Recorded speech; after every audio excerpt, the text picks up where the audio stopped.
the mouth of the South, Jimmy Hart. Hey, check out my new tag team, baby, Monty and the Pharaoh. Hey, Jimmy, don't forget to tell them about Long Island's #1 pro wrestling broadcast. Well, you know what, I would, but you already did it. You've got the future Hall of Famers, Out Rucker, Marty Jannetty, MJ in the house, and I'm sitting here with two more future Hall of Famers, Monty and the Pharaoh. We're doing that stuff and we gonna rock it. Monty and the Pharaoh. Monty and the Pharaoh. Monty and the Pharaoh. Monty and the Pharaoh. Marty and the Pharaoh. Monty and the Pharaoh. And Monty and the Pharaoh. Oh, is it Monty and the Pharaoh? Yeah. Monty and the Pharaoh. Hey, cut music. When you want the best in professional wrestling, Long Island, there's only one place you're going to get it, right here. Monty and the Pharaoh. Now, that's not just the coolest, and that's not just the best. That, my friends, is just incredible. Monty and the Pharaoh. Duh. I'm having one time with Monty and the Pharaoh, and I'm going to put him in the crossface again, and he's going to go down right now. Yeah. What Trump say? Fake news. Boston wrestling is fake news.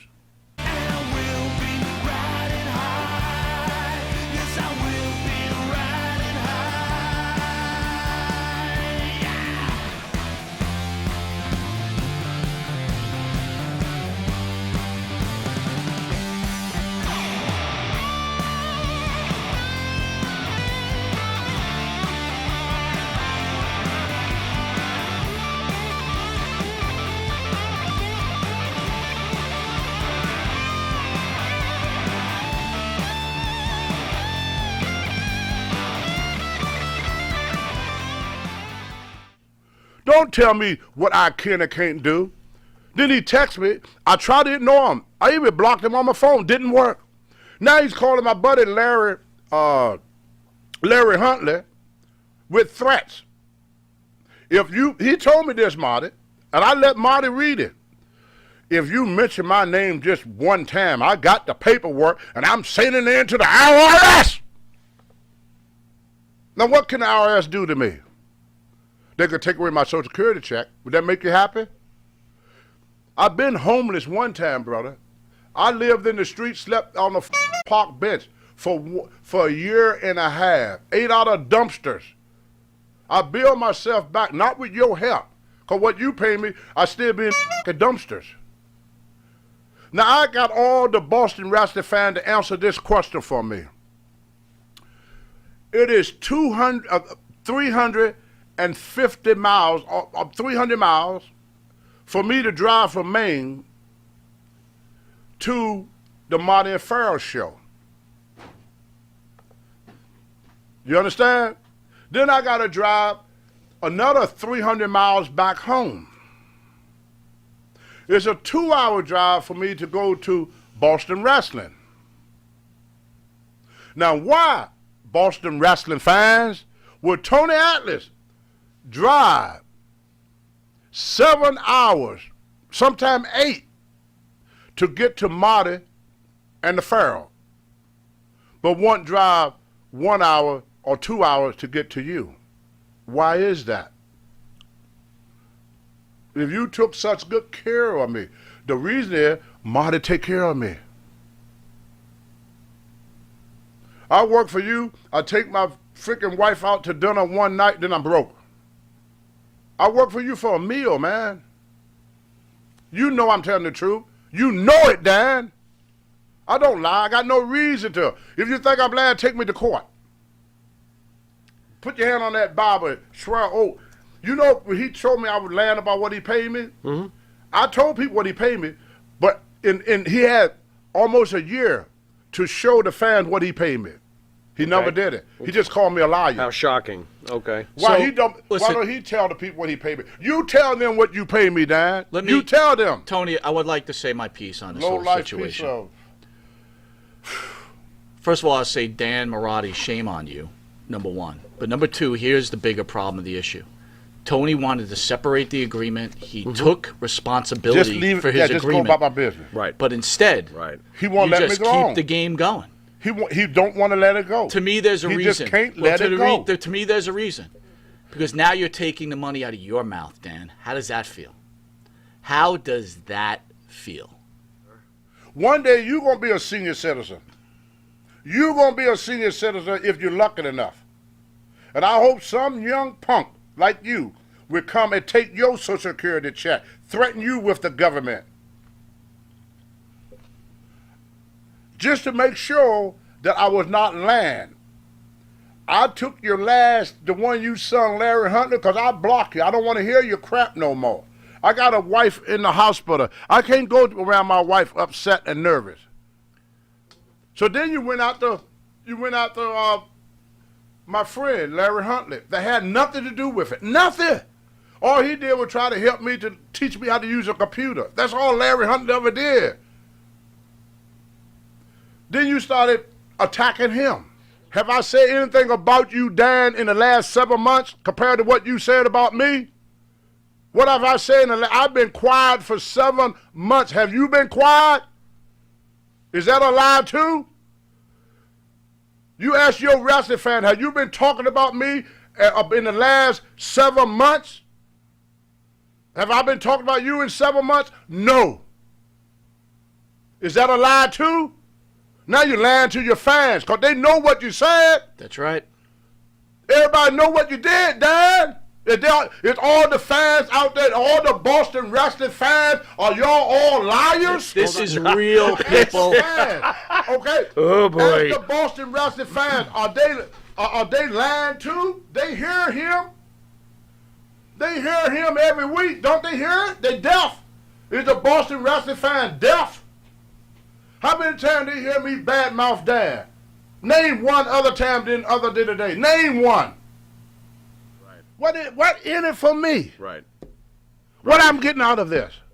I just want them to leave me the alone. Imagine that. Why is that so hard? How about that? Apparently How about it just is. leave Tony alone? In That's fact, it. You wanna I'll try even that? say this. Could you try that? Take Tony's videos off. Don't put Take them my on him. videos Don't off. promote There him. you go. Why you want a liar on your set? Why you want to promote a liar?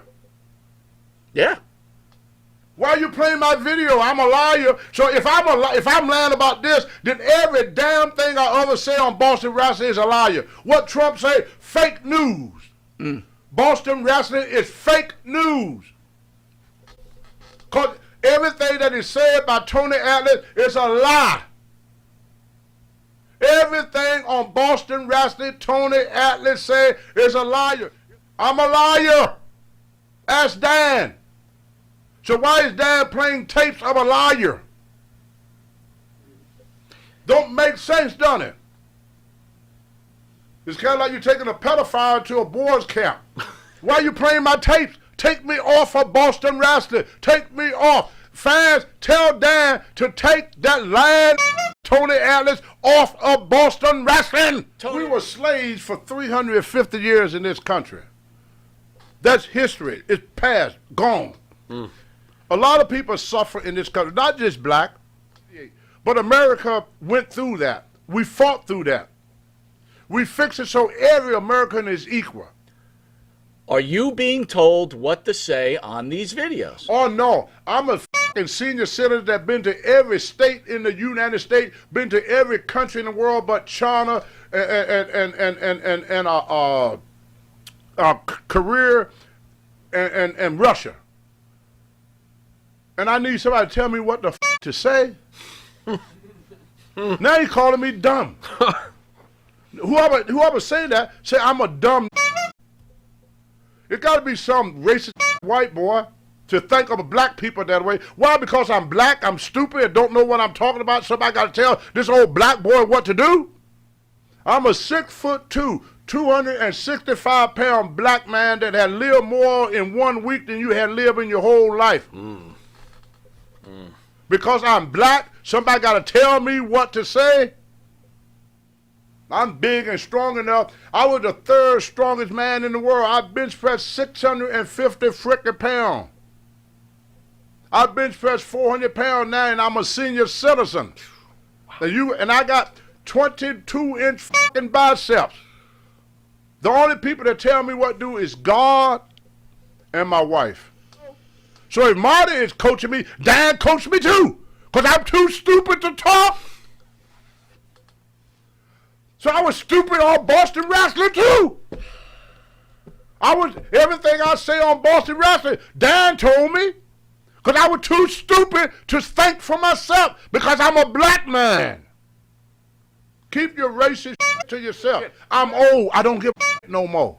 I don't know if I'm going to live next week. Everybody that I wrestle with is dead. Don't you realize that? You give me what you give Marty Jannetty, I'll be back. I guarantee you. You give me that $1,200 you gave Marty Jannetty. What? Yeah, it's a war. Can you get any more fucking honest? You have to fly him in, and I want you to pay for my own damn hotel. I don't want to pay my own hotel no more. You treat me like you treat them white boys, I'll be back. And the chicken sucks. You want better chicken. See, a lot of guys, they felt they should make what Hogan made. Right. There was a lot of guys like that, you know, that really felt, you know, that would happen with me in One Man Game when he was, what that thing, One Man Game played? Akeem? Yeah. Yeah, he didn't want to work with me when I was doing Saba Simba. Okay. He wanted to work with Hogan. Okay. So all the heels wanted to work with Hogan so to make the big paycheck. You know, so there was a lot of guys in wrestling. There's a lot of jealous. See, when I first broke into business, the promoter taught me never tell what you make, cause it makes the other guys jealous. I mean, if I tell a guy I made $1,500 a night, this guy made $500, he pissed. Me and Hogan been friends from day one. We rode together in Georgia when it first started. In fact, me and Tommy Wildfire Rich went to Ole Anderson and told Ole, cause at that time I beat Dennis Condrey for the belt, and they had no big heels. All the heels were getting, the heels were getting smaller and smaller and smaller. They had no big heels. All the big heels had left and went to AWA or went to WWF or somewhere. So Georgia at that time, if you look at that period when I beat Dennis Condrey for the belt, they had no big heel. So when Hogan came in, Tommy Wildfire Rich said, "Boy, this is great. We should get shoot an angle with Tony Atlas and Hogan, this guy, because he's big enough to really get heat on me."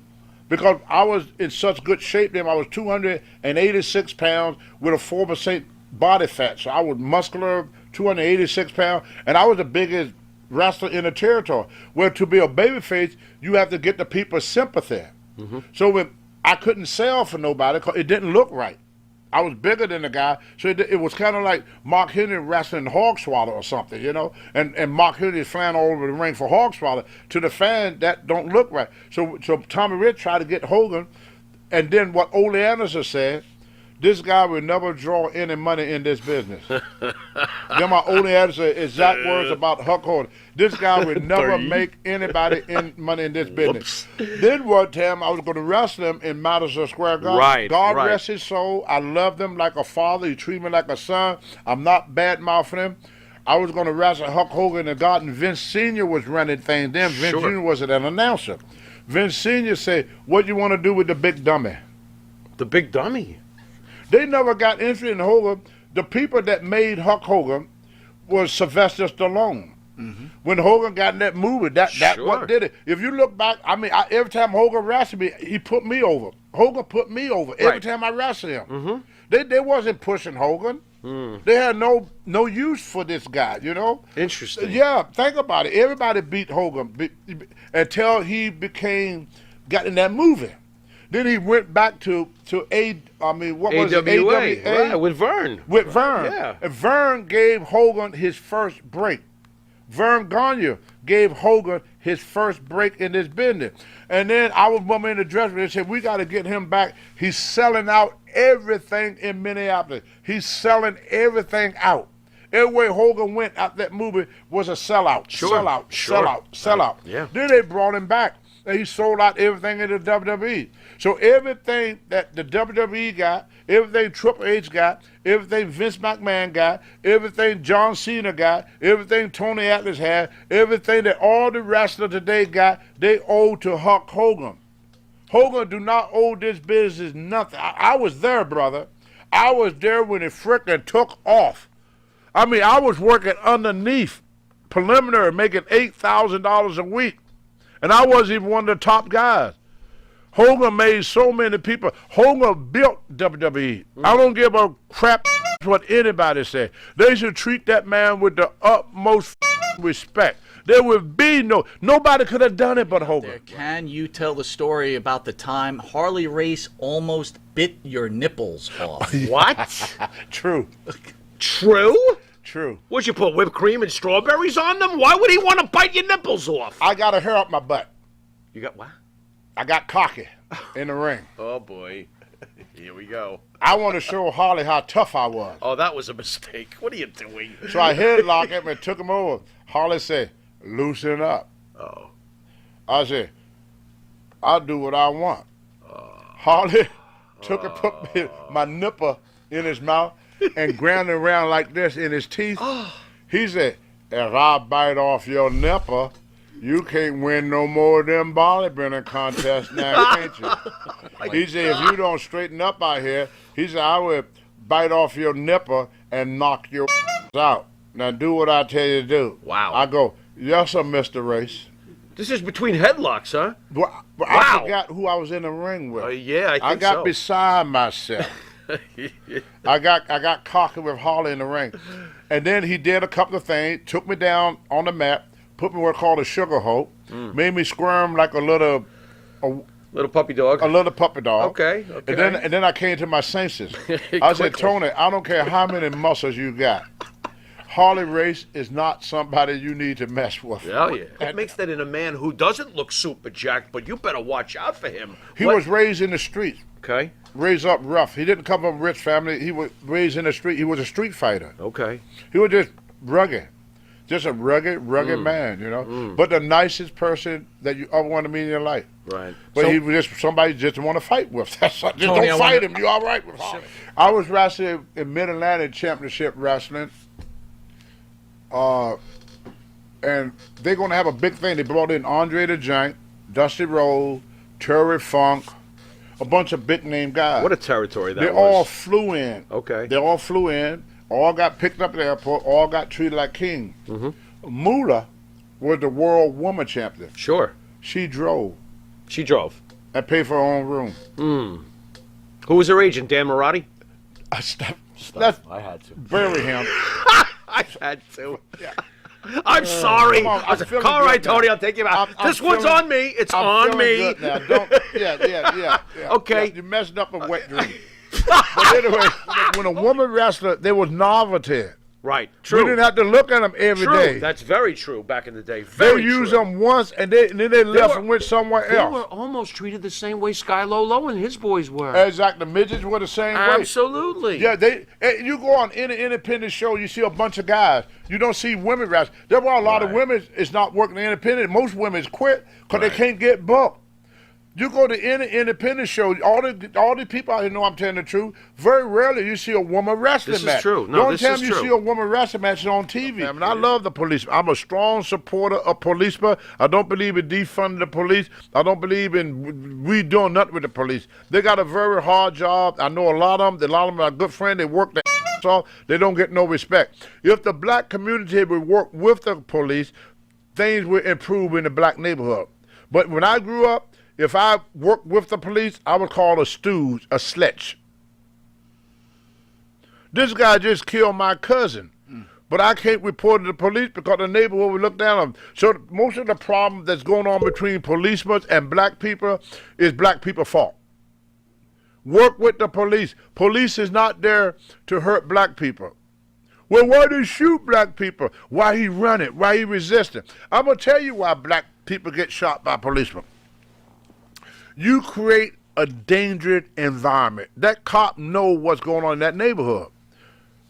If you go swimming in a public swimming pool and people is splashing and making noise around you, you don't get nervous. Even though you're in the water, splashing going on, you hear noise, you don't get nervous because you're in a public swimming pool. That's your environment. But if you in the bayou in the swamp in Louisiana and something moving in that water, you're going to get nervous. Now, how you think for policemen to go into a neighborhood where a grandmother gets shot sitting in her house watching TV? Go into a neighborhood where everybody got guns Go into a neighborhood where 90% of black homicide is done by black people. Go into a neighborhood where 75% of black kids grow up without a father. 75% grow up without a father. Go into a neighborhood with a population that make up 12.9% of American population, but also make up 60% of penitentiary. Go into a neighborhood where black-on-black crime is the highest crime rate in America. How do you feel being a suburban policeman, being faced with that for the first time in your life? We live in America. I was riding with Captain Redneck Dick Murdoch, which all the rest I knew was a member of the KKK. But he was one of my best friends. How can you be friends with a Klansman? I say, every American is entitled, you are entitled as an American to your belief. That's why we fought for our freedom. Political correctness is for whites only. For whites only. Political correctness, which is wrong. If using the N-word, if you're going to crucify a white person for using the N-word, you should crucify a black person for using it too. If it's wrong, it's wrong. Two wrongs don't make a right. It's either wrong or it's right. You confusing the hell out of people. If a white person get in trouble for using the N-word, the black person get in trouble for it too. We have to make a law that fit all Americans, not just some. There's no Republican, no Democrats, no blacks, no white, no Oriental, no Spanish. We all should be Americans. And as an American, being a black American, I'm going to say what a lot of us old black Americans be wanting to say. Nobody could help the black neighborhood but the black man. I asked Murdoch, getting back to Murdoch, why would you call a full-grown black man a boy? He said, oh, that's simple, Tony. A boy don't have responsibility. 75% of black kids grow up without a father. I wrote a book, Too Much Too Soon. Before I was 12 years old, I've been in over 50 fistfights. Black kids have to protect themselves. Their mother's at work. So the only way for a black kid to protect himself, he got to get a Glock. He don't have a father. He can't depend on the police because he become a pariah in his neighborhood. So he don't have the police to protect him. He don't have a father, and his mother can't. That leave that kid, he said, I need protection. So he joined the gangs. So the gangs become the family. The street become his home. White people didn't cause that. Republicans didn't cause that. Democrats didn't cause that. America didn't cause that. It's boys in men's bodies. If you got a child and you're not responsible to help raise that child and teach that child and help that child to go in life, you're a boy. If you don't accept the responsibility of a man. Now, my daughter grew up without a father. I'll admit it. I'm not all that great and powerful. My daughter grew up without a father.